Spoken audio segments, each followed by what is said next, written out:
आप देख रहे हैं बोल न्यूज और मैं हूं सनिया मलिक। मैं हूं शर्जील अरशद। मैं हूं आपके साथ रमशा साजिद। बुलेटिन का बाकायदा आगाज करेंगे। आपको बताएंगे वफाकी वज़रा को कलमदान सौंप दिए गए हैं। तारिक फजल चौधरी वजीर पार्लिमानी उमूर, अली परवेज मलिक वजीर पेट्रोलियम और खालिद मसी साइंस एंड टेक्नोलॉजी के वजीर होंगे। औरंगजेब खर्ची कौमी विरसा और सखावत, हनीफ अब्बासी रेलवे के वजीर मुकर्रर कर दिए गए, जबकि मुइन भट्टो आबी वसाइल, जुनैद अनवर बहरी उमूर, रजा हयात हिराज दिफाई पैदावार, सरदार यूसुफ मजहबी उमूर, शिजा फातिमा IT की वजीर होंगी। Rana Bashir Iqbal public affairs event के वजीर मुकर्रर किए गए हैं।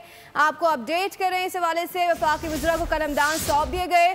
तारिक फजल चौधरी वजीर पार्लिमानी उमूर, अली परवेज मलिक वजीर पेट्रोलियम मुकर्रर कर दिए गए और खालिद मसी साइंस एंड टेक्नोलॉजी के वजीर होंगे।